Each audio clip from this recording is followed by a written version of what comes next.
SIR নিয়ে এবার supreme কোর্টে নতুন মামলা দায়ের হলো। যাদের পাসপোর্ট রয়েছে তাদের নাম অবিলম্বে ভোটার তালিকায় তোলা হোক আবেদন করা হয়েছে মামলায়।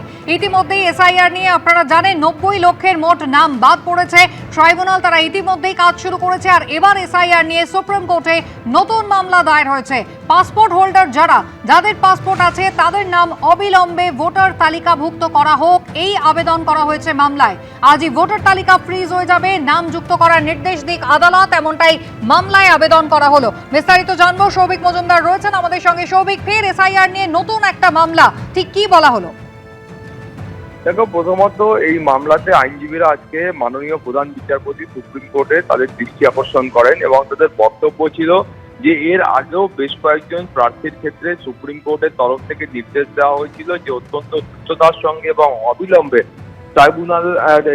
ট্রাইব্যুনাল গঠন করা হয়েছে সেই ট্রাইব্যুনালের মাননীয় বিচারপতিরা তাদের বিষয়টা খতিয়ে দেখবেন এবং প্রয়োজনীয় নির্দেশ দেবেন। এবং সেই মোতাবেক এখনো পর্যন্ত প্রায় 3 জন যারা প্রার্থী ছিলেন যাদের নাম এই ভোটার তালিকা থেকে বাদ পড়েছিল সেই ব্যক্তিদের নাম ভোটার তালিকায় ওঠানো হয়েছে এবং তারা যে মনোনয়ন পর্ব ছিল সেখানে তারা অংশগ্রহণ করেছেন। ফলে এখন বক্তব্য হলো যে আরো বেশ কিছু ব্যক্তি আছেন যাদের কিন্তু পাসপোর্ট আছে এবং এই সংখ্যাটা একটা বড় সংখ্যা, সেই ব্যক্তিদের নামও কিন্তু ভোটার তালিকা থেকে বাদ দেওয়া হয়েছে, ডিলিট করা হয়েছে।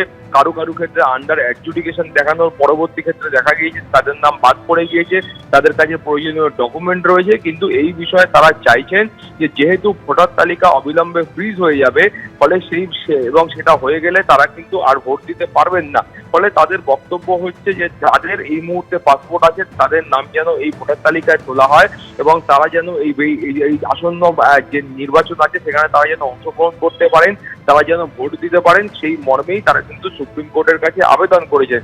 সুপ্রিম কোর্টের বক্তব্য হলো যে আগামী সোমবার দিন এই মামলার শুনানির জন্য দিন ধার্য করা হয়েছে।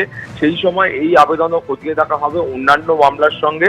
এবং তার পাশাপাশি সুপ্রিম কোর্টের যেটা অত্যন্ত গুরুত্বপূর্ণ মন্তব্য সেটা হলো আগামী দিনের যে নির্বাচনগুলো হবে সেই নির্বাচনেও ভোটদান করার বিষয়টা এবং সেই ভোটদানের প্রক্রিয়াটা যাতে নির্বিঘ্নে হয় সেটাও কিন্তু অত্যন্ত তাৎপর্যপূর্ণ এবং একটা গুরুত্বপূর্ণ বিষয়। এবং যে মাননীয় বিচারকরা এই এসআইআর প্রক্রিয়ায় এতদিন পর্যন্ত কাজ করেছেন তারাও কিন্তু অত্যন্ত দক্ষতার সঙ্গে এবং দ্রুততার সঙ্গে কাজ করেছেন। ফলে সমস্ত দিক খতিয়ে রেখে আগামী সোমবার দিন মামলার শুনানির দিন ধার্য করা হয়েছে। অর্থাৎ মূল যে এসআইআর মামলা সেই মামলা যখন শুনানি হবে তার সঙ্গে এই মামলার একত্রে শুনানি হবে। ফলে সেই সময় কিন্তু সুপ্রিম কোর্ট এই মামলার ক্ষেত্রে তার অবস্থান স্পষ্ট করবে এবং যা প্রয়োজনীয় নির্দেশ আছে সেই নির্দেশও দেওয়া হবে, এমনটাই কিন্তু সুপ্রিম কোর্টের মাননীয় বিচারপতিরা বলেছেন। কুসুমিতা। সৌভিক, ধন্যবাদ। এবিপি আনন্দ, এগিয়ে থাকে, এগিয়ে রাখে।